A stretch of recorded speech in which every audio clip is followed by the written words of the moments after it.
Presidente República José Ramos Horta hateteng, Governo Timor-Leste prepara dignidade hodisimu liurai husi Brunei Darussalam, mai visita Timor-Leste.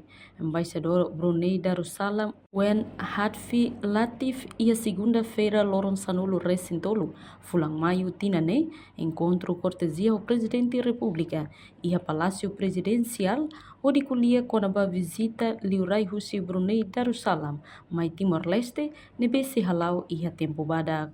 Foi encontro Presidente República José Ramos Horta informa, Governo Timor-Leste prepara programa, simu liurai husi Brunei Darussalam, simu dignidade, tambah liurai ne amigo no apoiante Timor-Lestenian, sei halo atraksi, negócio no diplomático Timor-Lestenian, tambah liurai ne hanesan líder antigo iha ASEAN. Liurai ne mos Presidente República José Ramos Horta, respeita no admira, tambah liurai ne ho família mai husi tradição, no halo rai Brunei Darussalam, paz rodame.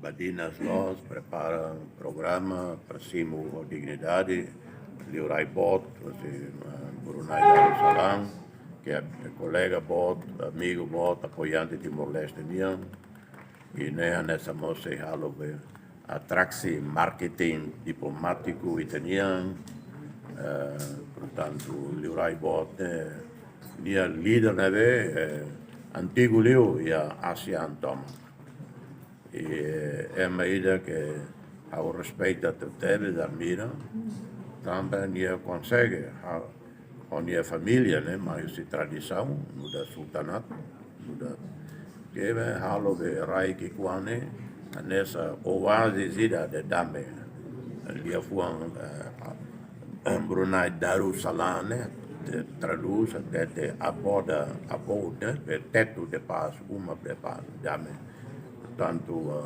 rai ne 100% dame lá é crime naga lá é maquia é mototo é uma é bori lá é problema universidade italiana dia quando estudante da tama medicina nia lá estudei Brunei nia baquera de Inglaterra Brunei na escola de medicina e a Inglaterra.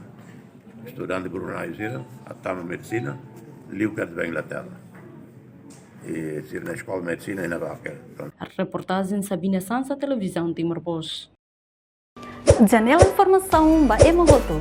Atua tem informação atual dia Clio, kita haluha, hane botão subscribe, like, halo comentário, no fahe tutang ba media sosial hotu.